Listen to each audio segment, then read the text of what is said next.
Hello, and welcome to Your Brand Express podcast, the podcast where business owners, authors, coaches get a chance to articulate their processes and how they express their brands. With your hosts, Carl and CJ Alleyne. Get your favorite cup of coffee or tea and get a notepad and enjoy the ride. Are you a coach, author, speaker, or service provider who is afraid of speaking on camera? Join the Confident Video Star Nation to overcome your fear.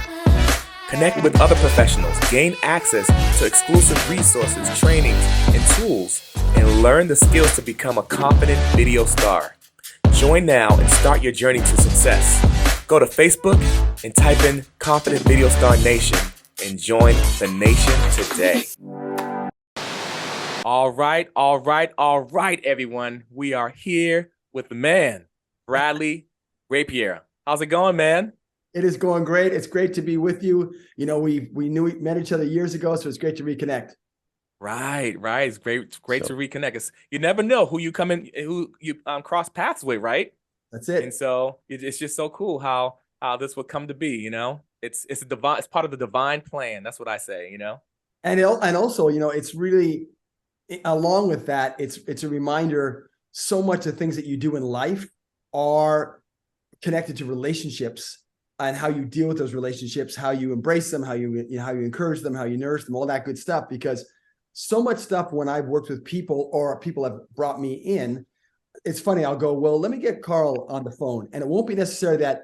Well, you might be the best at what you do, but it's just like, man, I just like when he's around. It works. It's just so great, you know, as opposed to, oh, he's so great, but oh. Yeah. And you go through that thing. So relationships like this, well, we remembered each other and there we go.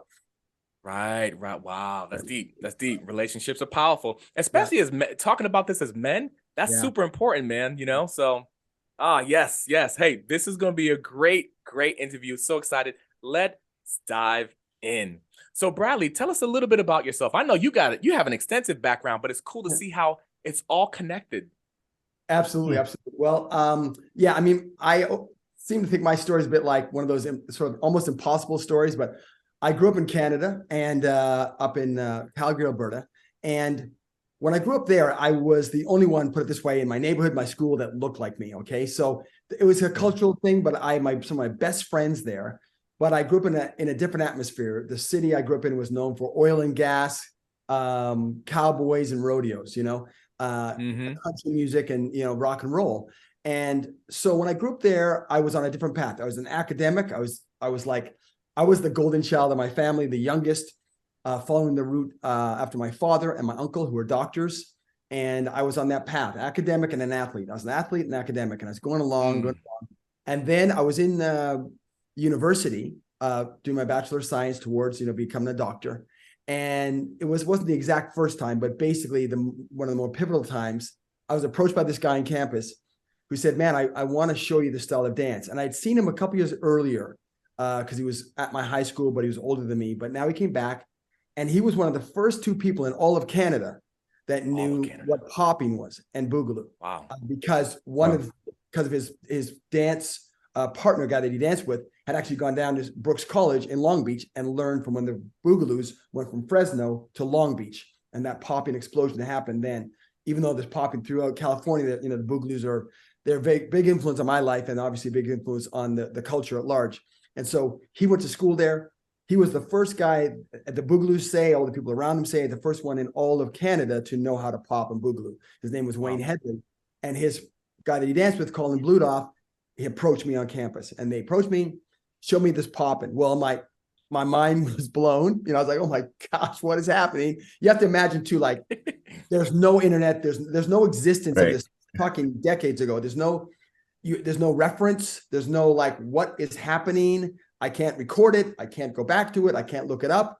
I just saw this guy turn into a machine, throw ripples through his body and tense his muscles on beat. I didn't know how to word it that way, but hit the beat with these, you know, with this pop and all this stuff.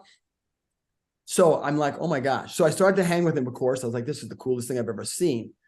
Well, that became, I became part of a pioneering group in Canada called Streetscape. And it was just sort of it was more than a hobby because I loved it, but it didn't make sense at that time. There wasn't anything else like it.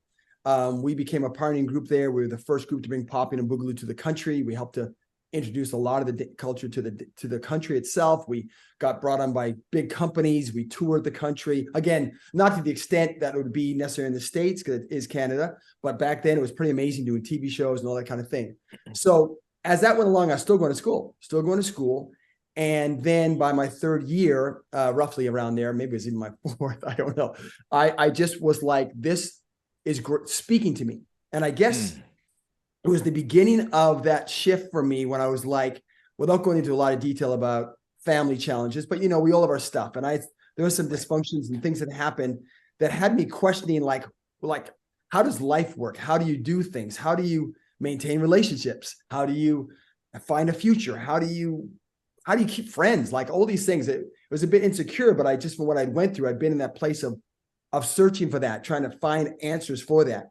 And I'd also grown up in a kind of a linear path, do this, do this, do this, do this, and you get that. And that wasn't making sense anymore. My parents divorced, a lot of things happened along the way that just kind of said that method, that plan is not so cool. And then at the same time, this dance that I was loving and was so cool, it was really speaking to me in a way that was a challenge. And what I mean by that is the dance, the big part of the culture is the fact of stepping in the cipher, right? You've got to step into that circle. And it doesn't matter. The way it works is as soon as you've learned something, they push you in, right? And they push you in against somebody that is like, been doing it forever. And they don't care. As soon as you learn a little bit, go do it. Learn a little more, go do it. And as I started to do more of it throughout the country, and that took me on my journey, I was finding out how to do that. And I wasn't successful initially. I was in that route of, comparing myself. I'm not good enough. What am I doing here? I don't like the music, all those things, judging my value, condemning myself, all those things. But I know I needed this culture. It was going to make me get there to where I got past those things. So that journey took me from across Canada. I had a started to get established as a choreographer, as well as a dancer and a model. I did acting as well, but dance was the main vibe through street culture. And then I got to New York. I actually, in a nutshell, I won this Canadian talent search, and the prize was to go to Alleyne, New York. This is back before, it was like a star search, but it wasn't televised, but it was in Alleyne, New York. And this is 1989. And I went to LA, New York, and I won the solo dance in both cities and some of the acting. Wow. Yeah, it was pretty awesome, but it wasn't. But again, my mind said linear. Okay, I won some awards. I met some agents. Now is my life set? Is this how it works? Because I didn't know how this worked. My initial plan was go get a degree. You're going to have a job. You're going to have a career. Now it's like, okay, you do this. It doesn't really mean anything. It just means you have another relationship and you're still trying to figure it out. But the cool thing was this great couple, they were out of New York. And they just said, we saw you in Calgary. We saw you in LA. We saw you in New York. We think you deserve a chance to be in the States. We're going to give you our lawyers, make you legal. That's why I got in the States. That's why I got legal. Wow. Yeah.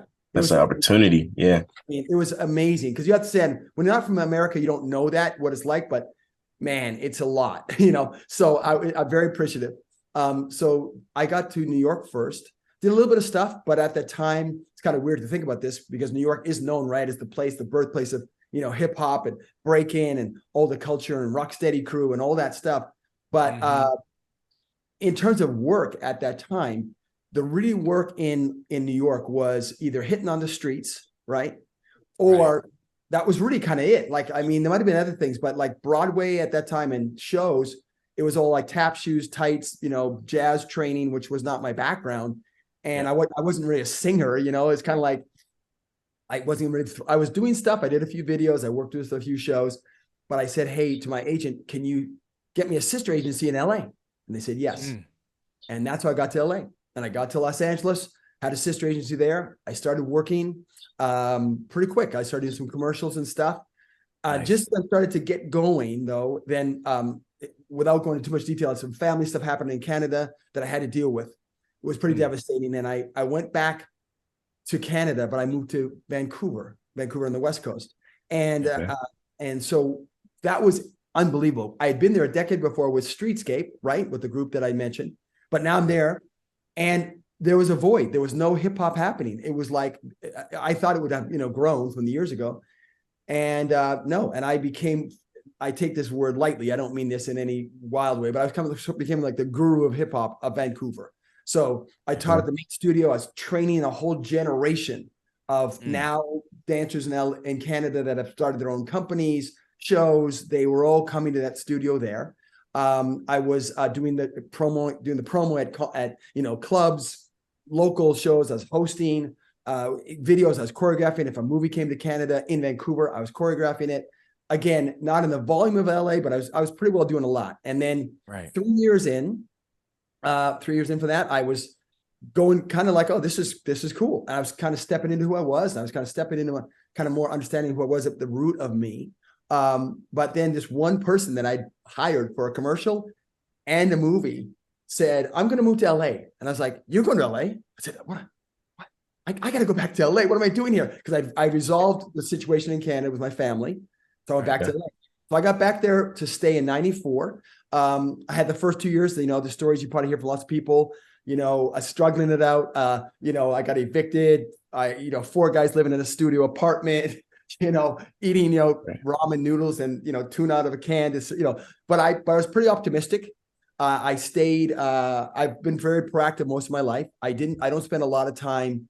I'm not 100%, but I don't spend a lot of time going, that's not working and he's not doing that. And why don't they do this? And this should be done. I go, what can I do? What can I do? What can I do? So when I was even in Canada, that's actually, I started walking up to stores and I'd say, can I put on a show for you? Can I put on a show for you? Like, that's how I started there.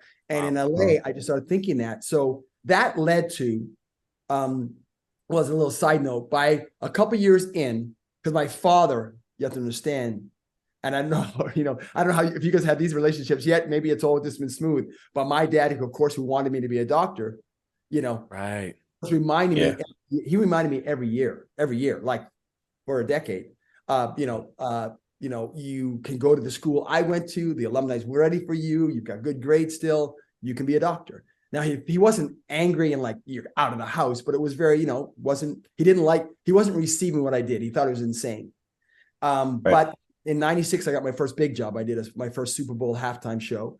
And I did a second one after that. And so that's when he kind of, it was more, he's a dad. He wanted me to be okay. He realized, okay, there's something there. And that was a great thing. But still, as I was in LA and starting to do work now as an individual performer, started to do a bit of choreography. I was now teaching at one of the main studios there and all that good stuff and making relationships. And I'm me. So I'm meeting people. Hey, how you doing? What's going on? I'm telling them I'm a writer too. So I'm writing ideas of stories. I love storytelling. I love gathering people together. I'm a host at heart. And I'm an encourager within what I do. But I love the idea of, I call myself a freestyle activator, in that I want people to be, as we discussed, to be like, okay, not just listening, but go, okay, how do I get into this? How do I pull out of me all that there is? Then I call myself a groove orchestrator, which is that ability to kind of sit there and in the chaos that I've lived in through my family and through other productions and dancers and the street dance culture, to sit there and go, oh, I can handle this chaos. Okay, just do that there, just do this here, just do that there, pull it together and let it be bigger than I could ever think of myself. And then I say I'm a believer in the greater. So freestyle activator, groove orchestrator, believer in the greater. And so I was there in LA, and after doing that, starting to choreograph now for a few people, a few shows, I started to do stuff for Skechers, choreograph for Skechers. And I partnered with a very well-known b-boy named B-Boy Flowmaster. He's quite heralded, And and we became very good friends. And so I was connected because of the Boogaloos, and I also knew the Lockers. I knew Don Cameron Jr. I knew Greg. I knew Shabadoo, all through because of it. I knew Sugar Pop, Hugo, Pop and Pete, Pop and Taco, all those guys through Streetscape. So I had the popping and locking in terms of access to learn and connect and partner kind of down. But the B-Boys, I didn't really know there. Flowmaster is the one that connected me with all those, B-Boy Wicked, all those Style Elements crew, Po One, Remind, all these guys. So I met them through them. And then we started to choreograph for Skechers together, Flo and I. We did the tours for them. We did the commercials for them. Anyway, some pretty awesome stuff. that led up to this point where, yeah, thank you. And where I was, okay, at the same time this is happening, I'm still waiting for that community thing that I thought was going to be in LA. So what I mean by that, because I was from Canada, maybe I had a sort of I don't know, like a more of a, magical thought of LA. I thought when I got there, right, I thought you kind of get there and all the street dances would kind of, I don't know, hang out. I don't know. And I don't know, we'd all be hanging together. I don't know what I thought, like a movie or something, but that didn't happen. It just didn't happen. Like, so I saw dancers at auditions. That was it. We all flew into the audition for the whatever award show or whatever group was singing. We all came in, da, da, da, da, da, da, da, and then, and I was like, man. Wow. And then I'd see people at the clubs, but that was late at night. And it's not quite the same. And especially in LA, it's a bit like there's a bit of LA stuff going on that's not quite the same as some of the sessions in New York and maybe Chicago. So I wanted that gathering. So then by that time, I've been built a bit of favor with different studio owners. So initially, my wife and I started to have I met my wife here in San Diego. I'm sorry, she's from San Diego. We met in an acting class in LA, and then we got married, and then we started to have. By the way, she would laugh because, as I said, I had to get through the tough times the first couple of years. She saw me teaching in spandex, teaching hip hop aerobics at Gold's Gym. Like she was, I did whatever I had to do. I was teaching funk aerobics. Anyways, whatever you got to do, man. And I had those ladies, Right. Anyways, so working. Oh man, that's the grind, man. It's a grind. So, but yeah, so we started to have this thing where we invited people over to our house. We didn't have a house, but we had an apartment in Hollywood. It was awesome. It was right down the street from Man's Chinese Theater. And on the roof, there was a pool, small apartment, but it was cool for us, And so we invited people over. We had food, we had music, and I just started inviting people over. And then I'd see people at auditions and people that I saw truly, Carl, that like they were freely ready to get down, like Super Dave, like guys that would get into the cypher and just like, oh man, not showing off. They just were in it. That's like, because I was still halfway there, like, man, they're just so in it. Like, I can't even describe it, right? So I was inviting them. And then because of my relationships, like Shabadoo would come by, Papa Taco, and then it'd be Teresa, New Guys Flow, Frankie D, Craigie, Soul Brothers, wow. Woo, you took me back right there. You know what I'm saying? Jazzy J was a good friend of mine, Jazzy J, because we did a film together. He was over hanging out. Like it was just just amazing time. And so then that grew because the rooftop wasn't really going to keep it going. And then I got a spot in one of the studios I taught at. They gave me a key. So I go in late at night. I said, what can I do? What can I do? Okay, let me do this. At 9:00, she gave me the key, said, you can do what you want. I turn on the lights. I bought these lights from Home Depot. I hooked up these little, to give atmosphere of some lights. And first I just played it off my, what was it called? It wasn't a phone then. It was like not a phone. Wait, no. You burned it, right? It had music and you did a wheel. Oh my gosh. iPod? Was it from Apple? The iPod? No, before the iPad, it was like a little square thing and it had a little circle. MP3? MP3. Oh, yes. Right? There's an iPod. It's iPod. Something. iPod. Maybe an iPod. It is iPod. iPod Nanos and Nanos. Yeah. So I mean, I was probably like 4 during those times, but right? I was playing my jams. Yeah. So I was trying to get that to work, and then got a DJ after a while, and then this gathering. Sometimes it'd be just me and one other person, but I kept doing it every week. We did it for 20 years, and then after a while, people started to come, and I go to the club, and then I'd see another person, and would come by, and what I didn't know was that I was doing something. I didn't invent anything, but I was approaching it differently. So there were other spots, let's say b-boy particular spots, where guys would go and cypher and battle. That was happening, right? But I was like welcoming everything because I liked it all, right? So I'd say, hey, you do locking. I love locking. Meanwhile, people say, oh, locking's old. Get it out of here. I don't want to see that. I go, no, man, I love it.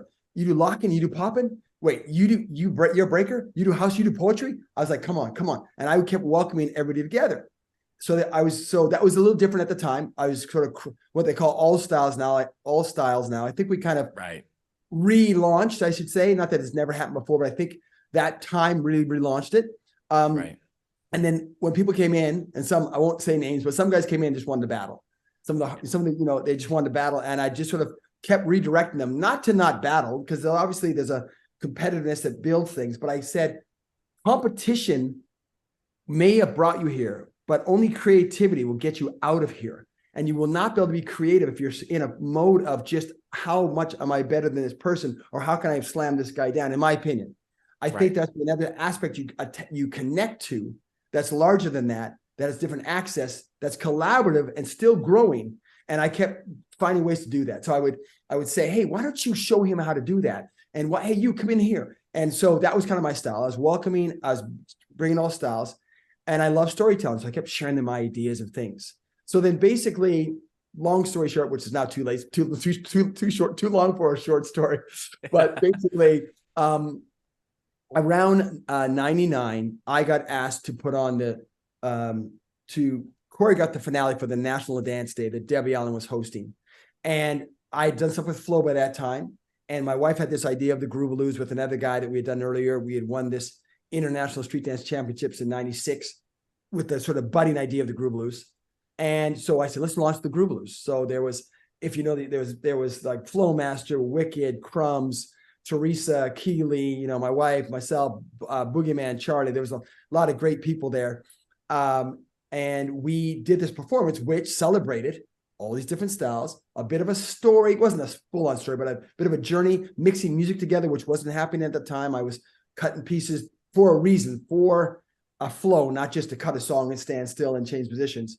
And then I love the freestyle, as I mentioned to you guys. So the routines were designed to launch you into what you do. Not sure, some of the big stuff too, but so people could see, because my desire was for people to see this culture.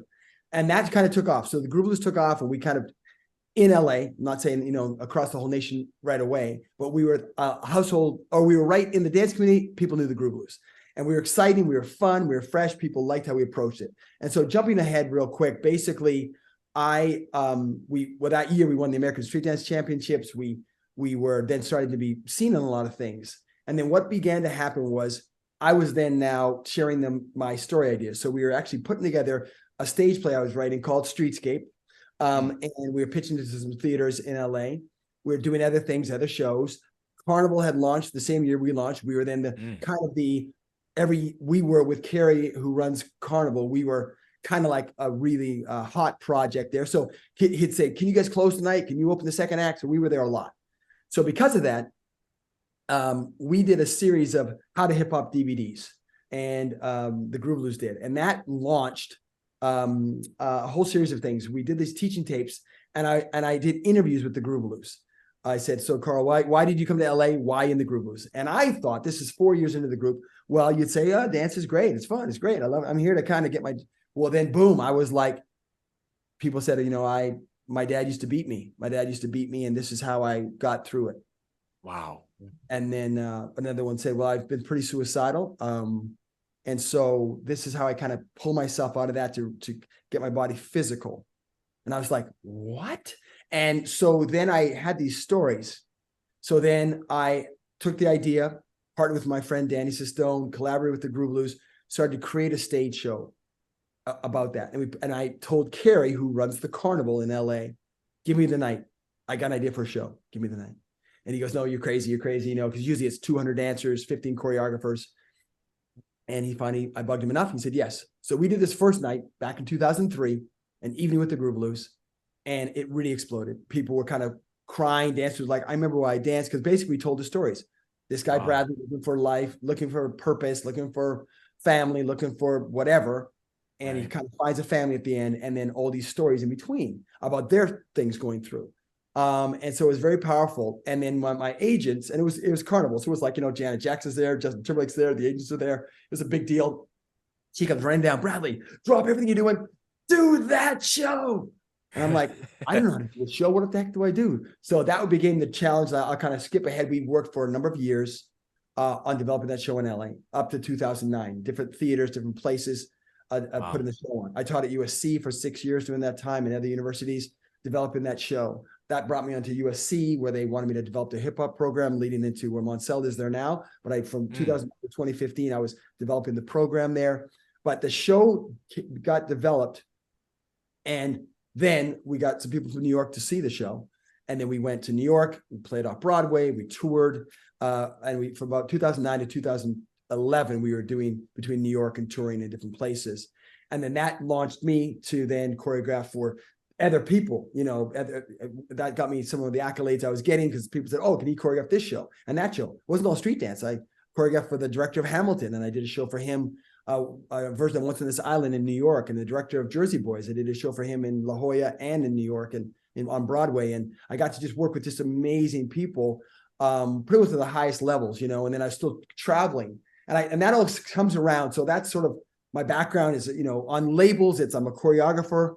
I'm a creative director, I'm a director, I'm a producer, I'm a host.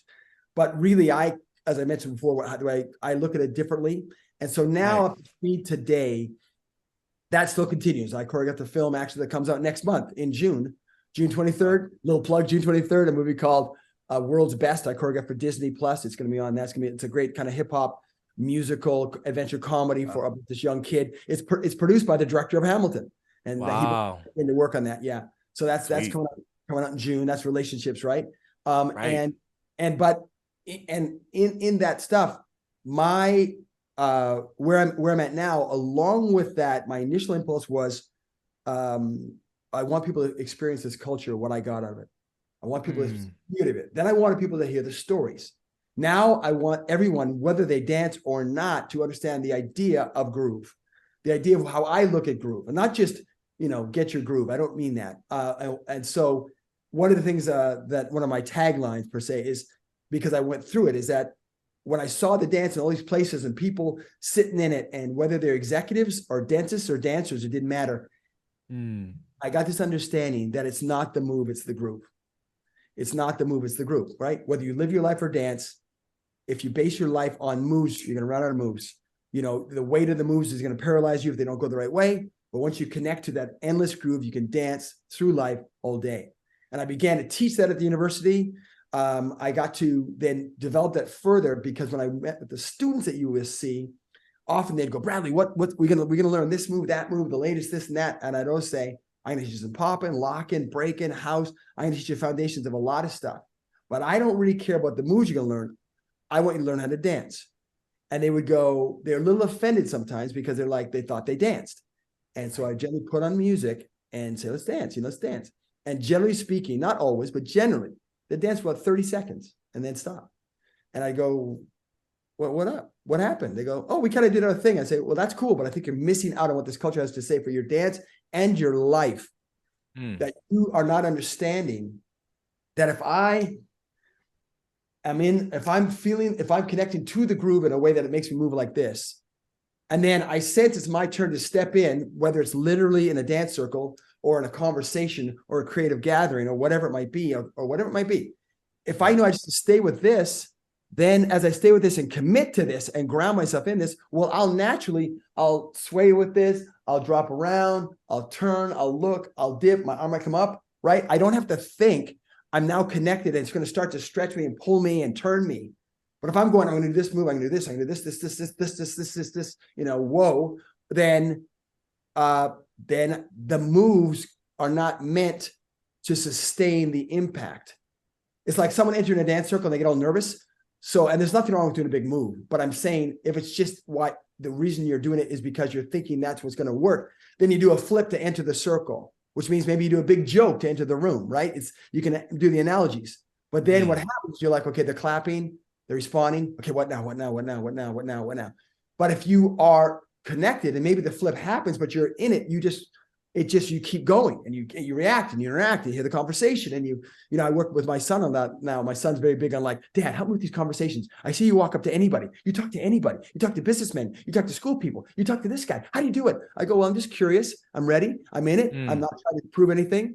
And so with the way that I look at this whole aspect is that I show now and I develop what I call groove theory, groove mindset. I want people to understand that. I have Groove Mindset Studio, which is more of an umbrella where I bring experiences either straight discussions or using the culture as a backdrop, or a mixture that activations that get people up. They don't have to go to dance, but it's this idea of connecting them to the idea of it's not the move, it's the groove.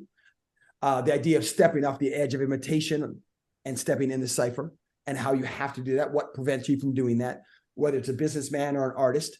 And then I have also then Groovaloo's Inc., which is the Groovaloo heritage that I'm a part of, which even goes back to streetscape. So that's kind of, I think, where I'm at.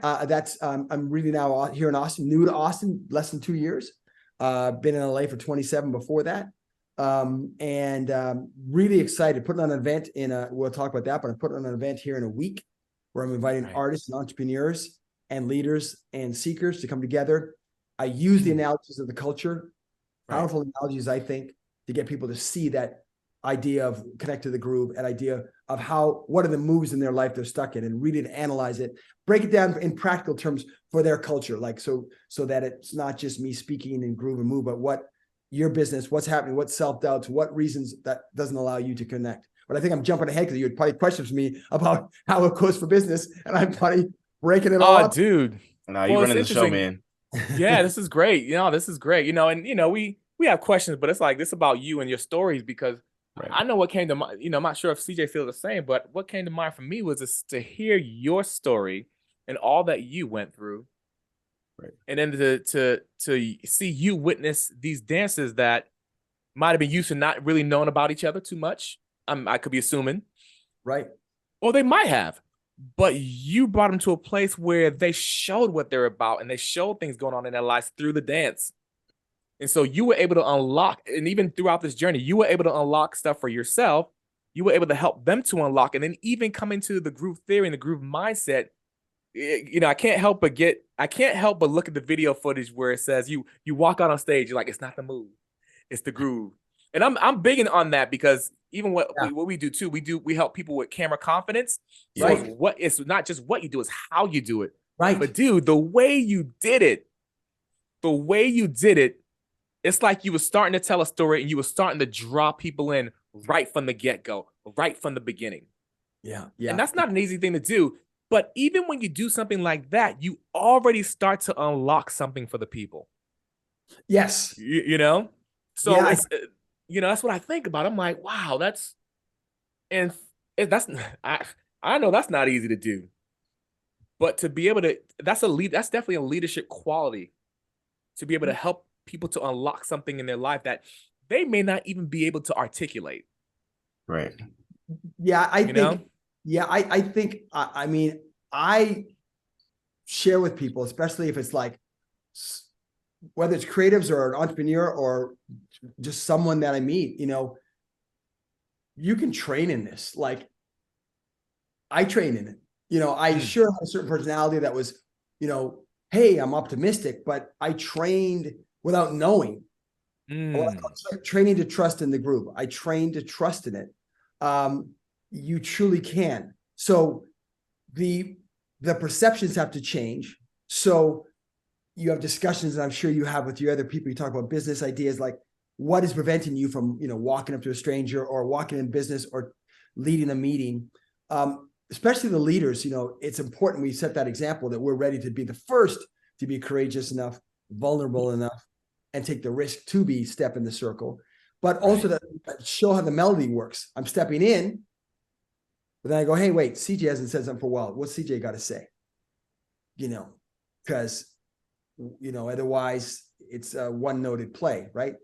Bradley had a big solo in that beginning there, so, but of course it's different. This is an interview with me, I understand, but I'm getting at. It's like seeing how the rhythm goes. Okay, because one thing I love, one thing I learned as well on a practical level, when I was working in New York, one of the largest productions I worked on in terms of just scope of, level of, LED screen, Broadway level, anything I could ask for, I could get almost, right? Was that the director of that show was such a great lesson. We had a round table, and there was like 15 people around the table. There's a set designer, costume designer, all the departments and their assistants, myself, and I'm the choreographer. And we're sitting there, and he goes, okay, you're all in the room now. So just whatever you call yourself, let that go, please. So Carl, I know you're here because you are the costume designer. Make this up, but I want to ask you a question. What do you think about the story? Like it doesn't matter now. That stuff got you there. I don't care now. So everybody here might have something to say. I have the final say, and I might go, no, but please, let's go. And don't feel you're stuck in this thing that you're in. And so I tell people, it's a choice every day. Now it's become an enjoy. I mean, I love it, right? Because I love life. I love people. I do believe, like when I talk about the groove, I really speak about, like, I believe it. I put it this way. There's one endless groove rolled out from the beginning of time, unique to each of us, with multiple expressions, unique to each of us by design. So the idea being that there's something we're connected to that's larger than ourselves. And when you remember that, and that part of this conversation is unlocking those things in yourself, and and he said this and that triggered that. And because I turned around and didn't have my blinders on, I saw that blue wall that now, that color for some reason is, okay, I'm remembering, maybe it's a memory from my past. I don't know what, but that triggered something. And now she said this. Okay, hold on a second. I got it. You know what I mean? But it only happens from stepping in. And so I say to people, learn to love that tension of knowing that you don't know, but that you will know once you go. And trusting that, like, yes, it improves. And I'll say this as well, obviously in more detail when I work with people, but when I say moves, they're valuable. They're very important. They're not like moves don't matter, because moves are your training and your knowledge and the letters behind your name, or where you grew up, or what you look like, or your personality, or your all these things that you worked hard to, your skill set. They are valuable, but they're not meant, and they cannot sustain the impact. They're not designed for that, right? Moves like in dance, the reject is dead now. You still can do it, and it's still part of the culture, and it might pop out and be really cool at one point, but it's not like, it can't sustain the conversation. The groove throughout will, right? If I go to meet somebody, if I'm thinking, which I used to do, believe me, okay, gotta make sure I send my whole resume, and I worked with, Gwen Stefani, and whatever I got, I'm thinking of everything I'm going to say. Well, then I'm leading like with the move mindset, I would say, even though that's part of me, I'm not there. I'm not even listening. I'm kind of walking in, with the joke, with the credit, with the thing. And then if it goes somewhere else, I didn't even hear. Like, I love when I met some pretty cool people. What I should say, everybody's just a person. That I don't like to separate that. But I mean, people have done some really amazing stuff. And I love when I go to meet them, and I think we're going to talk about a project. The next thing we're talking about, I don't know, like how to fix a bicycle. Like, I mean, it's just life. And you go, oh, wow, that was really awesome. And then now we have a relationship. And then we go, hey, let's meet up next week and do this. And then, hey, and then, and it's just that part. Sure, there's sometimes you have a meeting, you got to go. But even in that, it's tricky. There is certain bosses and environments that don't allow this as much, which I think is unfortunate. And there's different time things for different places. But I say you want to start to understand the perspective that we know this through science. The same emotion that you get when you're nervous and scared is the same emotion you get when you're excited. It's the same set of emotions. You can just go, I'm so scared, I'm so nervous. No, when I'm excited, I got to go to the bathroom. When I'm scared, I got to go to the bathroom. You know what I mean? It's like, you know what I'm saying? It just remember, oh man, maybe I'm excited about this. What if this was great? What if this was even though this is challenging, what if this turned out to be the best time of my life right now? Even though it might be like, wow, I don't have the answers. I'm getting beat down a bit, but what if this was something I'm learning? Like, wow, what if this is really good for me? Okay. What if this was great? What am I learning from this? Oh, I'm curious. I want to know more. Hey, actually, give me some more critique. What didn't you like? Why didn't you like that? Really? You know what I mean? Like, then you're open, you're in that place. And so I say all that to say you can learn to readjust your perspective, understand one thing that I lead people towards, and I say I'm a guide. I'm on the journey with people, but because I've been through it, I guide. And I tell people that when you enter the circles, when I always say step in the circle, get in the groove. I use these analogies, as you know, as I've said, but as I use them as analogies, when you get in that circle, like, again, whether or not it's a new job, the new kid in this school, you're the new person in the creative team, whatever it might be, and you have to go collaborate, connect. I asked them 2 questions. Are you grinding or grooving? Now, there's nothing wrong with the term. There's nothing wrong with the term. Like, I got to grind. I know. So I don't want to say everything, but sometimes what I mean by that is right now, if I didn't know you guys, if I'm grinding and they say, okay, hey Bradley, you're gonna hook up with these 2 people right now. It's a father and son. You're gonna whatever, do whatever in the meeting. If it's a grind, I turn and I go, oh no, I wasn't really listening. Do I not have anything to say? Oh man, what am I wearing? I'm like, man, did I, it's all that. That's grind. It's like, okay, let me just figure it out and let me quickly get this done and say, okay, guys, cool. Gotta go. Like, it's like going to a meeting in LA, and not all of them like this, but I've been to plenty where you're walking in and you're really just going, okay, I got to say hi to him, check. Let's get out of here, man. Let's just get out of here. There's no curiosity. There's no wonder. There's no discovering the groove. None of that. So you got to decide, am I going to groove? If I'm going to groove, I'm going to walk in and go, hey, how you doing? Oh, what was he talking about? Yeah. Okay. What you say? Oh, yeah. Okay. Go ahead. Oh, yeah. That's cool. Oh, I think this works. Oh, man, am I going to listen right now? Oh, hey, that's really, well, what if, and then you're there.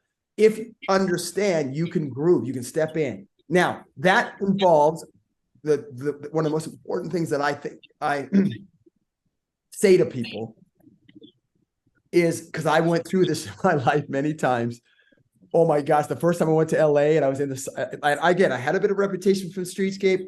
I knew some of these guys, but man, I was still learning. It was early on, and I was still like, I don't know half the stuff these guys are doing. I went to this Cypher, one of the big clubs on Sunset Boulevard. There's Skeeter Rabbit, Rob Vincent, all these cats, man. And Tony Basil, everybody's there. And I'm just like, oh, Tony's there. Oh my gosh, I got to make sure I got to lock. Okay, this popping. Yeah. Oh man, am I popping? Oh, Twisted Flex. Okay, and I was off. Yeah. I was like, I couldn't make it work. So that happened so many times where I finally realized, in the same way, if I walked up with my resume, I got credits and stuff, and some people need that. And there's nothing wrong with me sharing, you asked my background, I'm going to share. I'm not going to say every single person, but I can't prove to you that I'm worthy or that I'm good. I can't prove it, right? I could show you my resume, and you could say, cool, but someone else says, oh, he's old now, or I never liked him, or whatever. Like, I can't prove it. So you get to the point when you realize you have nothing to prove. You cannot prove, but you have something to offer. I say to people, you have nothing to prove, but you always have something to offer. Sometimes that's silence. Okay. Sometimes that's just listening. Sometimes that's, interjection. Sometimes that, being standing by a brother when he's going through a hard time. Sometimes that's just taking things in. Sometimes saying like, I need a minute, but you always have something to offer. When you remember that, you always have something to offer because you've been given much. You've been given, so you have something to offer.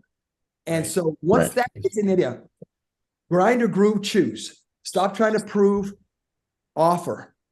And sometimes the offering, like again, when you're in a band, right? You guys know music, you're in a group. Okay, now the trumpet guy's going, let him go. I'm just going to sit the bass line. I'm just going to ride the bass. Oh, I can feel it. Wait, it's coming. Okay. Like I'm going to add my thing, and that's going to get him going. And that's going to get him going, the vocalist, and you get that beautiful jazz melody happening. And truly, it's as simple and as hard as that.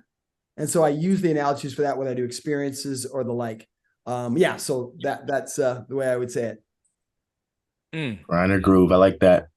I don't know. I like your perspective on kind of like just grinding and grooving, because like I can relate to that. Sometimes you get approach something, you just try to be all perfect. Like you're worried about how you're carrying yourself, how you're, because that's, in a sense, that's what we portray to our viewers, right? We portray trying to look sharp on camera and stuff like that. But truthfully, like sometimes when you're in a groove, like you might not even worried about how you're looking. It's just like you look comfortable, and you are. And I think what you're saying, there's somewhat like a balance to it. Like it's not grind or groove. You just try to find which you're gonna do, but don't overdo this and don't overdo that. That's what I got from that. Yeah. I think it's also thinking about what you mean when you say the word. Like my son goes, I got to grind, and I just would say, he means because he's disciplined. I don't know. He freaks us out. He's like, I did not teach him this. He gets up at like 17, 5:30 in the morning. He's on his bicycle, rides to the gym, works out. I'm like, he's got these things on his wall. He's writing in a journal every day. I'm like, Wow. So he's in this place. He wants to be excellent in everything. So he said that I'm on the grind. I say, okay, that's cool. But are you now making that your identity? Are you feeling that if you don't do certain things, you're not going to be worthy of us, of what you're doing? He goes, no. I go, cool. Then that's a cool grind. If your grind is like, I got to grind because, man, if I don't, my wife's going to, like there are some things sometimes we have to work hard. That's different. But when I use grind, I guess I'm saying you're proving, you're putting the idea of perfectionism. You just said, CJ, you put that idea of perfectionism on you. Yeah. You're carrying everything, thinking that it's all you, which it's not. The stuff that's invisible, that's happening outside of you that you can't even understand, let alone in the ideal aspect of the cipher. I love the circle, right? I do a lot of training in the circle, both on a corporate level, but even just in my life of gathering people together, whether it's a physical circle or I'm in a dance circle. I love the idea of it, right? Because when you're in a circle, no one can hide, right? Because you can't hide. There's no corner. So everybody's there shoulder to shoulder and they're all there. And so that way you're very aware. And unless you're clueless, if you're in the center, you're going to turn around. You're going to turn because you're not going to just be like this two-dimensional. You're going to turn, which will make you look up and look down. You build your awareness. And the circle itself is this great analogy. Like I'd say this, if there's a cipher of dance, conversation, gatherings, meetings, creative ideation, the outside of the circle, where you're not even in this on the edge, is that I call the inner dialogue, the trolls, what's going on that kind of sucks. I don't know. I can't enter that. That's no good. I don't know what I heard. It's really no, I'm not going near that. I don't know what's going on. I'm going to peek over, but I'm not going to go. Then there's the edge. We need the edge. People on the edge, you have to have an edge. We have no circle.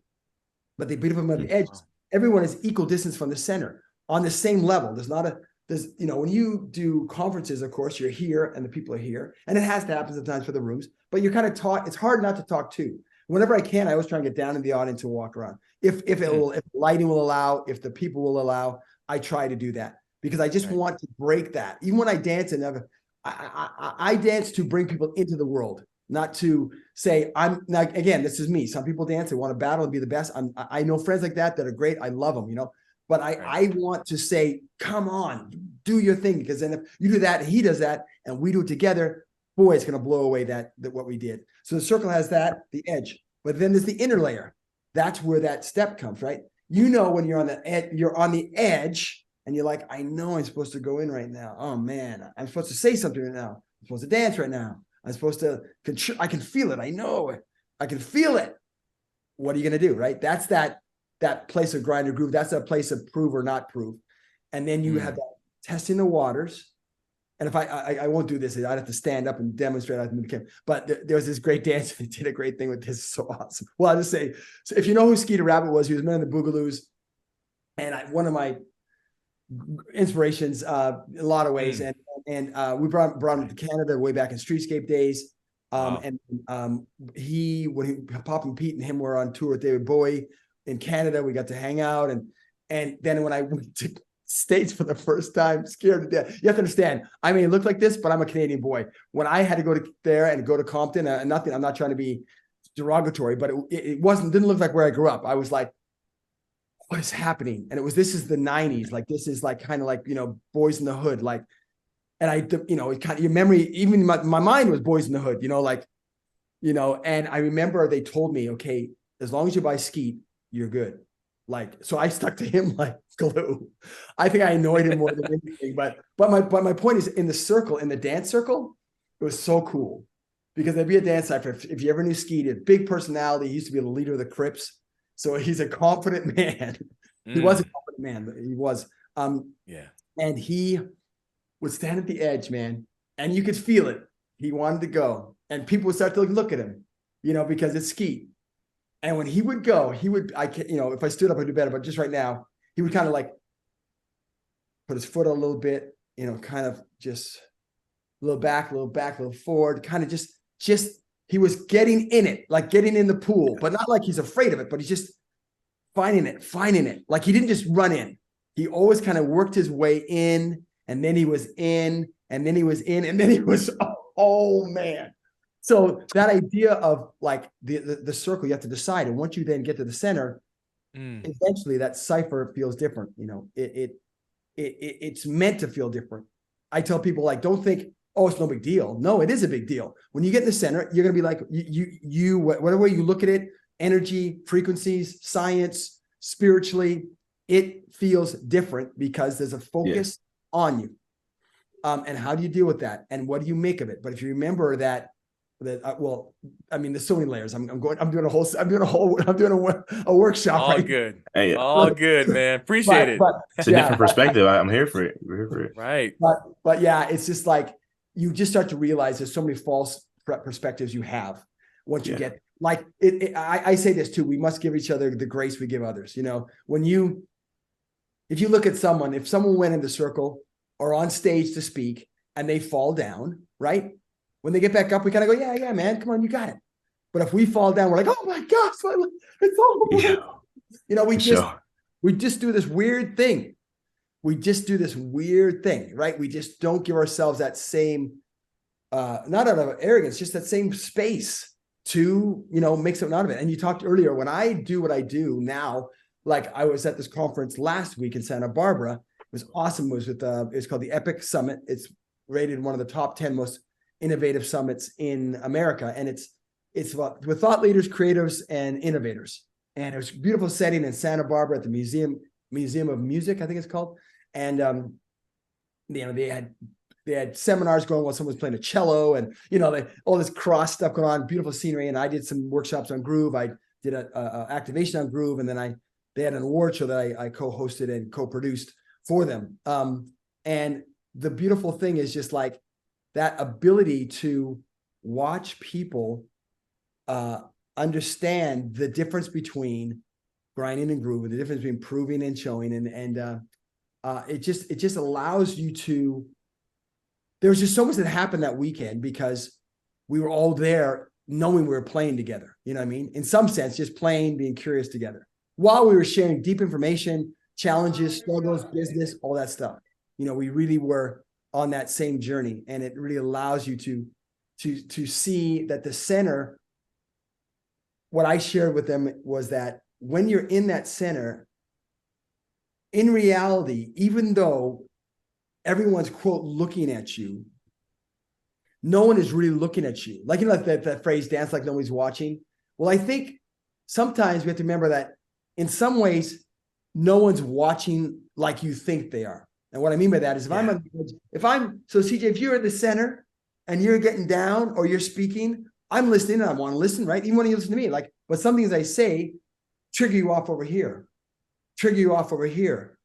get you thinking about that, so you're listening, but the intensity that you think it's like this is really not, because even and you watch dance circles, guys are watching, but they're looking, okay.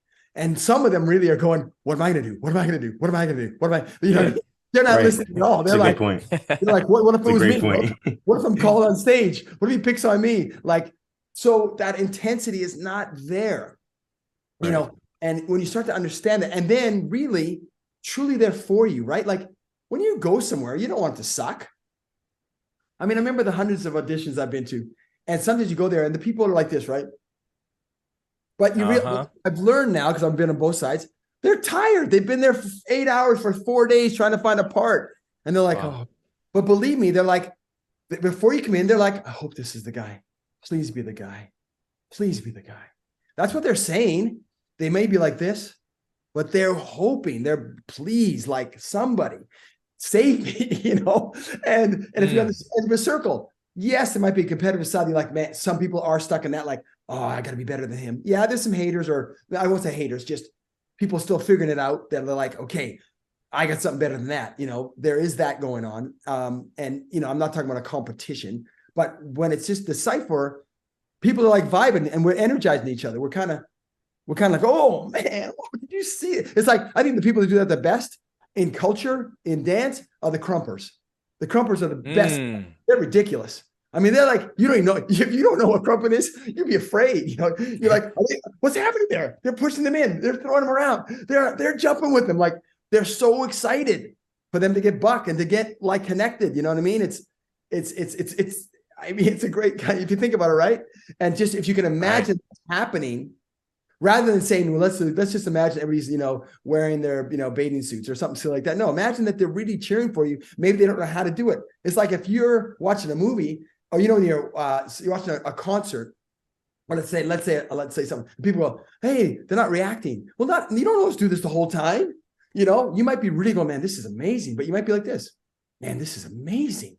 Right. But you're thinking, you have to remember. So you got to so I just help to lead people to get those things off. And besides that, you can't control that anyways, right? So it doesn't matter in the end. Once you realize that it's an offering, you don't prove you offer, then that's the shift. The shift is the gift. You're offering this. Everything you're giving it all, you're offering, but then because it's not connected to your identity, if they don't like it, you're not like, oh, it was an offering. You offered it. Okay, wow. Well, they didn't like it. Okay, it's not for you. Not for you. I'll move on. Oh, you have feedback? Cool. Feedback's cool. But cool, not for you. Good. All right. Well, let me move on. Cool. Let me go. I appreciate that. You know what I mean? Like that's sort of, I think the way to go, and the way that you encourage others, like you said, you release that freedom. Like, we went to the store today and my son is like, okay, Dad, we're going to the store. I don't have a lot of time. So can you just chill on your, I said, what, like interacting with people? He goes, yeah, just chill with it. I go, but then sometimes he goes, Dad, he'll go, Dad, can you do it? Like, I go, I'm not doing anything, son. I learned a lot from my father. My father would talk to everybody. My dad talked to everybody. So I guess some of that, but I don't try to be obnoxious. When I walk in, I'll go, hey, how you doing? The guy that's at the front, what can you help me with? Whatever. Hey, come help me. And today, this guy, for example, he said, I'll take you to the booth. And I go, hey, oh, Lucian. He goes, no, it's Lucian. I go, oh, is that Italian? No, it's Armenian. Oh man. And then I'm going. I'm just like, I'm interested. And my son goes, Dad, I like that. So how did you know to say that? I said, no, son. I'm not thinking, okay, I'll ask him where he's from. I just was curious. I saw the name tag. I couldn't pronounce it. He corrected me, and then I'm off, and then I'm still going back and forth. And we bought a cable I bought the cable to do this. I couldn't find the cable. So I love it. Oh man, oh I love it. I'm glad we were able to do this, man. This is great. This is awesome. And I apologize. I realized I didn't probably answer any of these questions that we had. You know what? Oh, no. This is the best. You know why? We're grooving. I got excited, man. I'm sorry. Right. Got excited. We're grooving. The questions is all, those questions are good, but this was better. We got you, your authentic self, and it's just great to hear the stories, man. You're a storyteller, man. I love it. I love that. I was about to say that, I feel like you painted a whole, great one big picture, and everything you did, everything you've done connected, and it was like, wow, most things, I don't know, most things I couldn't connect the dots, but this, you painted it perfect. Thank you, man. And I think actually I looked at some of the questions, but I kind of did talk a little bit about the entrepreneurial aspect. And the one thing that's kind of cool too is, this, when you're in that place of wonder, curiosity, what I call discovering the groove, I sort of take people down discovering the groove mindset, then towards foundations of freestyle. What does it mean to freestyle, which I call innovation? True innovation is freestyle, not winging it, but freestyle. That's a separate conversation for another day. And then finding to step in the circle. It's oh shoot, I forgot what I was going to say. I lost it. I'll come back. Go ahead. I forgot what I was going to say. All good. We're grooving. Yeah. Call me back. But I love the, CJ, were you going to say more? No, I mean, okay. Just feeding up the energy. Oh, I remembered. See, there it is. I remembered. There you go. There you go. And it comes back because if you don't fight it, by the way, that's another just tidbit for life. When you go, oh man, what is it? Oh man, you'll never get it.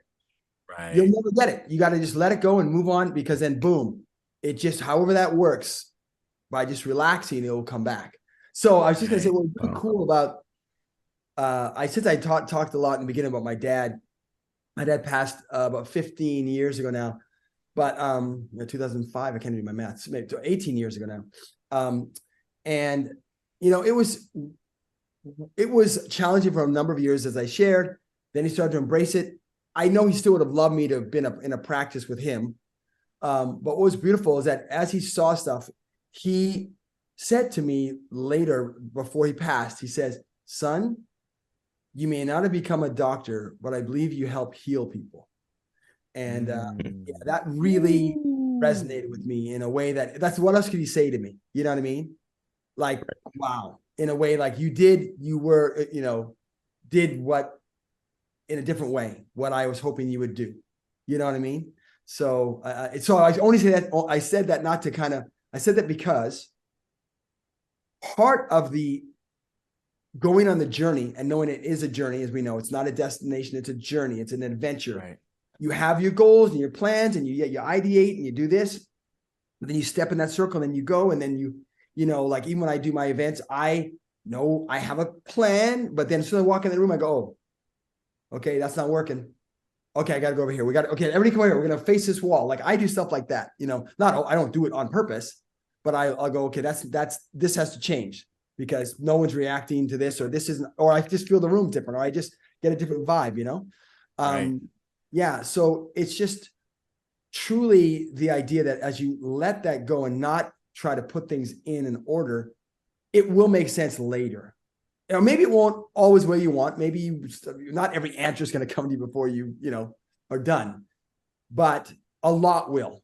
And a lot of times you go, whoa, thank goodness I was not ready for that. That I thought I was supposed to do that. Whoa, I was not.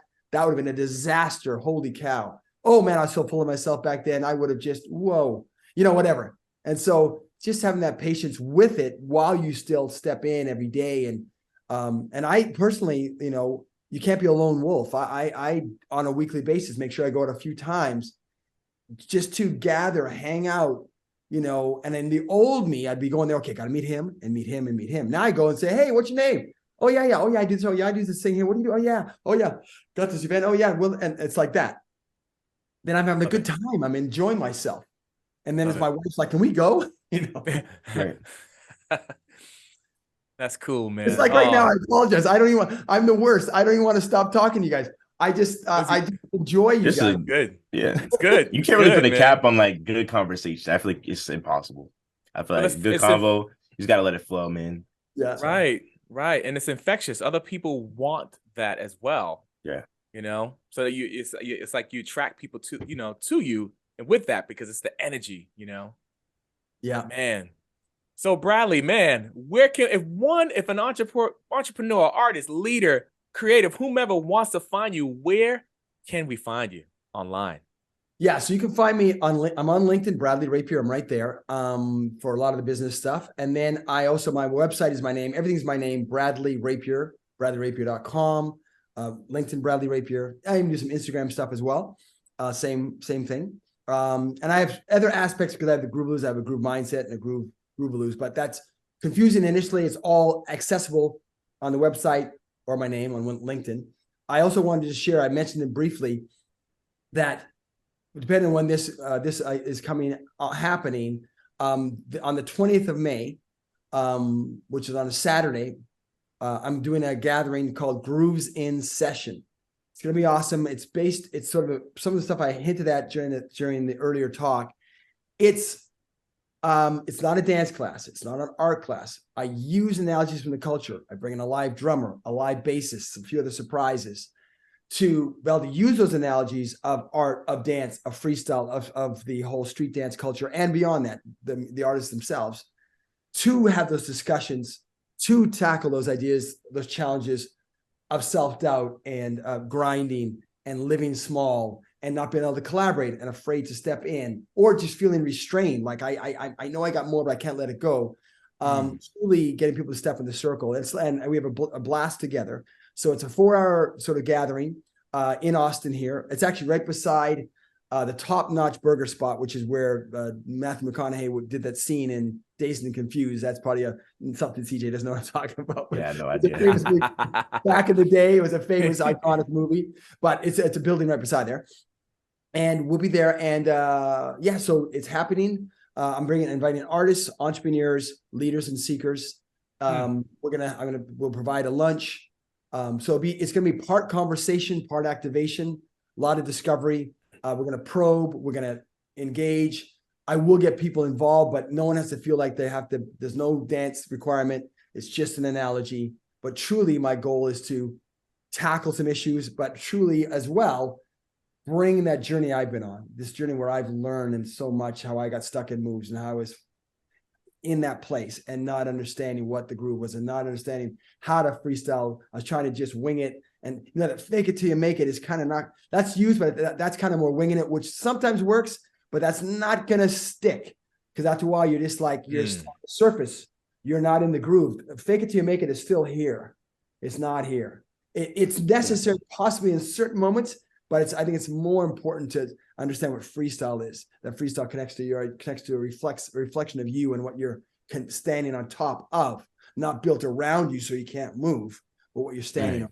And so it's, I mean, activation in that, we're going to talk to people with their challenges in their business, their life, their art, but have a great time at the same place. So it's called Grooves in Session, Austin. You can find that out on the website, bradleyrapier.com. And sign the mailing list if you'd like. Then you're going to get all the newsletters and stuff from me on the regular. And I got a special deal for all my podcast listeners that are on your podcast viewer today. Whoop, whoop, whoop. We love deals. Whoop, whoop, whoop. So if they type in, what is it now? Wait, that's the wrong one. It almost gave you the wrong code. That would have not been good for you. Here it is. You'll get 50% off the price. 50%. The code is Full Groove 50, FULLGROOVE 50. So if they do that, and it happens Saturday, the 20th of May, 10 a.m. to 2 p.m. So sign up anytime, and we'd love to have you. It's just going to be a great time. We're going to dig in. Hope you heard that. It's an offer. It's an offer. Hey, listen, our audience, we love offers. So thank you. Listen, where are you guys? Are you guys in Vegas? We are in Boston. Boston. We on East Coast. Boston. But seriously, like, the goal is to continue to, do places. So we'll come out to Boston. We'll do a Grooves in Session or a Groove Talks Live or a Groove Night or a straight up session activation or whatever. So I love spreading this message, this word through my creative work and through the hosting and gathering that I do. So, man, it's been great. I greatly appreciate you guys reaching out to me. Carl, it's great to see you again. Yes, great to see you. Grateful for getting back to me. And CJ, great to meet you. You got a great pops there. All right, to meet you. Thank you, Bradley. I appreciate it. There you have it. There you have it. It's not the move, it's the groove. We hope you enjoyed our podcast. If you would be so kind, please subscribe to our YouTube channel. Or if you're listening to any of our platforms, whether it's Spotify or Apple Podcasts or whichever one, please be so kind to give us a 5-star rating if you enjoyed the podcast. And we'll talk to you soon.